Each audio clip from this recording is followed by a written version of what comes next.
नमस्ते दोस्तों, स्वागत है आप सभी का हमारे चैनल पर।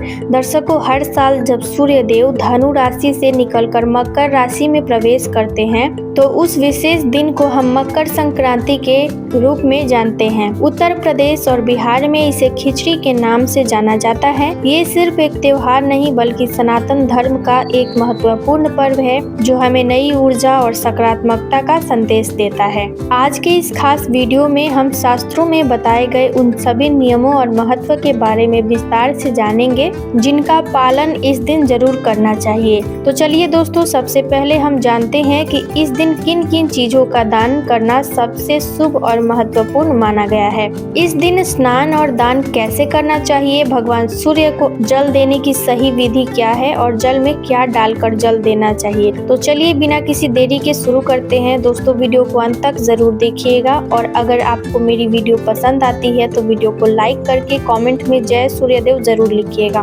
दोस्तों, शास्त्रों में बताया गया है कि मकर संक्रांति के दिन किया गया स्नान और दान सामान्य दिनों की तुलना में कई गुना अधिक फलदायी होता है। इसे महापुण्य काल भी कहा जाता है। इस दिन किसी पवित्र नदी में जैसे गंगा, यमुना या गोदावरी में स्नान करने का विशेष महत्व है, लेकिन अगर ये संभव नहीं हो तो घर पर ही पानी में थोड़ा सा गंगा जल या काले तिल मिलाकर स्नान करना चाहिए। स्नान करते समय सूर्य देव और अपने पितरों का ध्यान करना चाहिए। अब चलिए जानते हैं कि इस दिन किन चीजों का दान करना सबसे ज्यादा शुभ माना जाता है। दोस्तों, इस दिन 10 चीजों का दान सबसे महत्वपूर्ण है। तिल और गुड़। तिल का संबंध शनि देव से है और गुड़ का सूर्य देव से है। इन दोनों का दान करने से शनि की 7.5 और ढैया में राहत मिलती है और सूर्य की कृपा प्राप्त होती है। कुछ लोग इस दिन काली उड़द की दाल और चावल का दान भी करते हैं। इसके बाद अपने सामर्थ्य के अनुसार कंबल और ऊनी वस्त्र, ठंड के मौसम में गर्म कपड़ों का दान करना सबसे बड़ा पुण्य माना जाता है।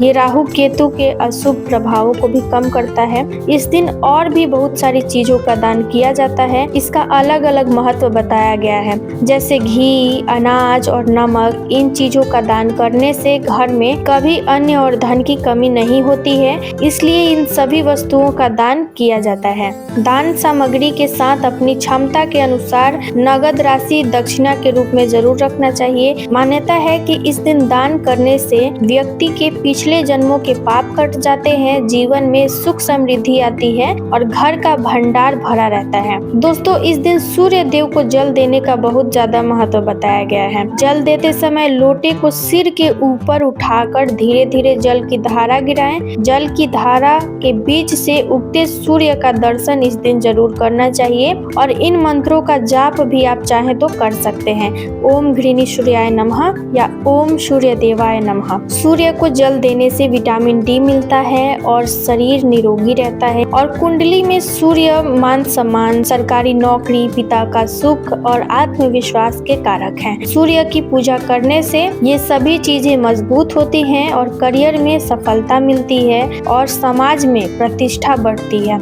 इस दिन सूर्य उपासना से आत्मा शुद्ध होती है, नकारात्मक विचार दूर होते हैं और जीवन में सकारात्मक ऊर्जा का संचार होता है। इस दिन दोस्तों, भोजन के भी कुछ नियम बताए गए हैं जिनका पालन करने से त्योहार का पूर्ण फल मिलता है। इस दिन घर में मुख्य रूप से खिचड़ी बनानी चाहिए, इसलिए इस त्योहार को कई जगह खिचड़ी का पर्व भी कहा जाता है। इसके अलावा इस दिन तिल और गुड़ से बने व्यंजन, लड्डू, चिक्की भी जरूर बनाना चाहिए प्रसाद के रूप में। शास्त्रों के अनुसार मकर संक्रांति के दिन रोटी नहीं बनानी चाहिए। स्नान और पूजा के बाद सबसे पहले तिल और गुड़ का ही सेवन इस दिन करना चाहिए, क्योंकि इस त्योहार का मुख्य प्रसाद ही इसको माना जाता है। इसके बाद खिचड़ी या अन्य भोजन ग्रहण करना चाहिए। बिना स्नान किए इस दिन अन्य ग्रहण नहीं करना चाहिए। तो दर्शकों, मकर संक्रांति का ये पावन पर्व हमें प्रकृति के साथ जुड़ने और धर्म के नियमों का पालन करने का अवसर देता है। स्नान, दान और सूर्य की उपासना करके हम अपने जीवन को नई दिशा दे सकते हैं। इन नियमों का पालन करने से भगवान सूर्य और शनि देव की कृपा मिलती है, जीवन के कष्ट दूर होते हैं और घर में हमेशा सुख शांति बनी रहती है।